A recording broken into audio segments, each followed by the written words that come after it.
ನಿಗಮ ಮಂಡಳಿ ಪಟ್ಟಿ ಬಿಡುಗಡೆ ಆಗುತ್ತೆ ಸರ್, ಇಲ್ಲ ಇನ್ನು ಮುಂದಕ್ಕೆ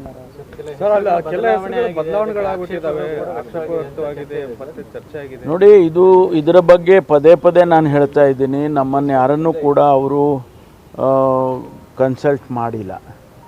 ಒಂದೆರಡು ಹೆಸರು ಕೊಡಿ ಅಂತೇಳಿ ಇವರು ಹೆಸರುಗಳು ಕೊಟ್ಟಿರ್ಬೋದು. ಅದು ಬಿಟ್ಟರೆ ಇಂಡಿವಿಜುವಲ್ ಆಗಿ ಕರೆದು ಲೀಡ್ರ್ಗಳನ್ನ ಮಾತಾಡಿ ಅವ್ರನ್ನ ಆಯಾ ಜಿಲ್ಲೆಗೆ ಯಾರು ನಿಮ್ಮಲ್ಲಿ ಕೆಲಸ ಮಾಡಿದ್ದಾರೆ, ಜಿಲ್ಲಾವಾರು ಕೆಲಸ ಮಾಡಿರೋದು ನಮ್ಗಳಿಗೆ ಗೊತ್ತಿರುತ್ತೆ ವಿನಃ ಅವ್ರುಗಳಿಗೆ ಗೊತ್ತಿರೋದಿಲ್ಲ. ಅದು ಒಂದು. ಎರಡನೇದು,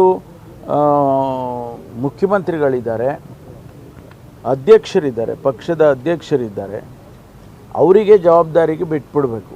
ಯಾಕಂದರೆ ರಾಜ್ಯವನ್ನು ಇವತ್ತು ನಡೆಸ್ತಕ್ಕಂಥವರು ಮುಖ್ಯಮಂತ್ರಿಗಳು ಮತ್ತು ನಮ್ಮ ಅಧ್ಯಕ್ಷರು, ಪಕ್ಷದ ಜವಾಬ್ದಾರಿಯನ್ನು ಹೊತ್ತಿರೋರು.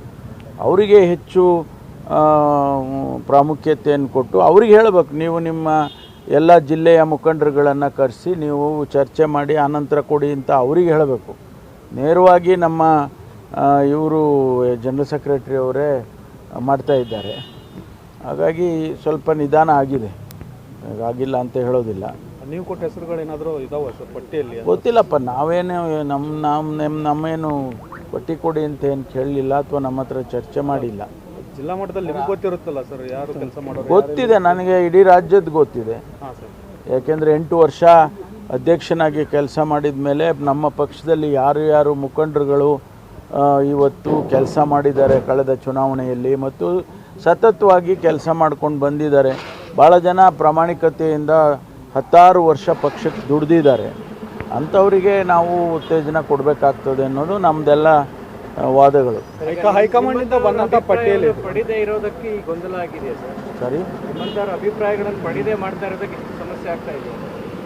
ಹೌದಲ್ಲ, ಯಾಕೆಂತಂದರೆ ಯಾವುದ್ಯಾವುದೋ ಹೆಸರುಗಳು ಬಂದರೆ ಕೆಲಸ ಮಾಡಿಲ್ಲದೆ ಇರೋವನಿಗೆ ಅಧ್ಯಕ್ಷಗಿರಿ ಕೊಟ್ಟಾಗ ಸ್ವಾಭಾವಿಕವಾಗಿ ಕೆಲಸ ಮಾಡಿರೋರಿಗೆ ಬೇಸರ ಆಗುತ್ತೆ. ಅದನ್ನು ಸ್ವಲ್ಪ ಆದಷ್ಟು ಮಟ್ಟಿಗೆ ಸರಿಪಡಿಸ್ಬೇಕು. ಕಾರ್ಯಕರ್ತರು ಅಲ್ಲದೆ ಇರೋರಿಗೂ ಕೊಟ್ಟಿದ್ದಾರೆ ಅನ್ನುವಂಥದ್ದು ಒಂದು. ಅದನ್ನೇ ನಾನು ಹೇಳೋದು, ಯಾರು ಕೆಲಸ ಮಾಡಿದ್ದಾರೆ ಅವ್ರನ್ನ ಬಿಟ್ಟು ಕೆಲಸ ಮಾಡದೇ ಇರೋರಿಗೆ ಕೊಟ್ಟಾಗ ಸ್ವಾಭಾವಿಕವಾಗಿ ಮನಸ್ಸಿಗೆ ನೋವಾಗುತ್ತೆ. ನಾನು ಇಷ್ಟೆಲ್ಲ ದುಡಿದ್ರೂ ಕೂಡ ನನ್ನನ್ನು ಪರಿಗಣಿಸಿಲ್ಲ ಅಂತಕ್ಕಂಥದ್ದು ಬರುತ್ತೆ. ಅದಕ್ಕೆ ಅವರು ಸ್ವಲ್ಪ ಪಕ್ಷದಲ್ಲಿ ಮುಖಂಡರುಗಳನ್ನು ಮತ್ತು ಬೇರೆ ಬೇರೆ ಹಂತದಲ್ಲಿ ಅಧ್ಯಕ್ಷರುಗಳಿರ್ತಾರೆ, ಜಿಲ್ಲಾ ಅಧ್ಯಕ್ಷರಿದ್ದಾರೆ ನಮ್ಮಲ್ಲಿ, ಅವ್ರುಗಳನ್ನೂ ಕೂಡ ಕೇಳಬೇಕಾಗುತ್ತೆ.